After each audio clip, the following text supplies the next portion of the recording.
Hello everybody, I'm Ken McCardell, author of the BibleRhymes children's book series. When I started writing poetry, it was to make myself smile. Then I decided to share some of my work to hopefully get other people to smile. I didn't realize it would mean one day I'd be reading poems for the whole world to see. Now, I get lucky enough, I get to go to churches and schools and go to interviews, and I'll put on a suit and I'll look nice for those occasions. But for this poem, I'm sitting here relaxed in my bedroom with my puppy dog lounging over my shoulder. There's no suit and tie. It's just me and my poems. And this one's called The Innocent Flower. The innocent flower, waiting in green, iced the cake of this beautiful scene. It's not often seen, a view of this kind, one that won't ever escape from your mind. Draped up behind this lovely young flower, the scenery changed, hour by hour. Without having power to pick up and go, the flower stood watching the marvelous show. Growing the whole time, her roots digging deep, they held her secure when she drifted to sleep. They keep her in line, her feet on the ground, and kept her from falling and wandering round. The sounds never stopped that she'd get to hear. Frogs with their rivets would always appear. Birds chirping clearly, she heard them all day. They sometimes flew near, but never would stay.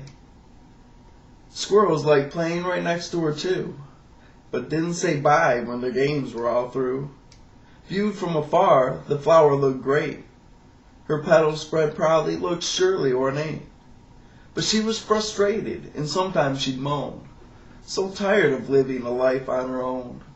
Every night, all alone, she'd watch the sun set, and dew always form, tears made her cheeks wet. She hadn't yet met her soul's other half, the one she could grow with and share a good laugh. The one in the photograph hung in her mind, the one that most flowers are hoping to find.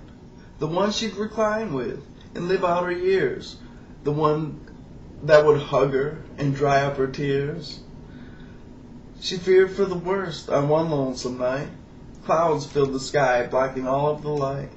It had her quite frightened of sounds that she heard, of the four-legged footsteps that constantly stirred. But then she was cured. Well, started to dream, and thought of a place with a paradise theme. Her dream world so friendly, so full of life too. So much she could see, so much she could do. And who was she with but a friend on her arm? He poked her with humor and dazzled with charm. He had her disarmed and light on her feet, and if she got tired, he'd pull out a seat. A magnificent treat, her friend was a prize. Then she awoke, brushing sleep from her eyes. The skies were still dark, she couldn't see well. She sensed someone near, but couldn't quite tell. Something smelled different, a scent in the air, a fresh new aroma from out of nowhere. Then bearing its light, the sun showed its face, sending good mornings all over the place, gracing the world and bringing its light, giving the flower back all of her sight. She screamed with delight that she couldn't hide. Her glee was unshackled despite what she tried, and right by her side now stood what she yearned. A seed must have opened and brought her a friend. That it ended up right next to her, only a blessing could make that occur. Now there were two flowers standing as one, basking like beach lovers soaking up sun. Like she won a race, this friend was her gold. He had a warm shoulder that never turned cold. He'd hold her or listen until she was done. They'd joke with each other, they'd tease and make fun. And soon there'd be sons, then daughters came too. Pretty soon flowers were filling the view.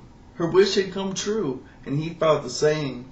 And their love kept on growing, deserving of fame. And if you like that poem, and you'd like to get more like it, I've got a bunch of free poetry at BibleRhymes.com. And until next time, stay well.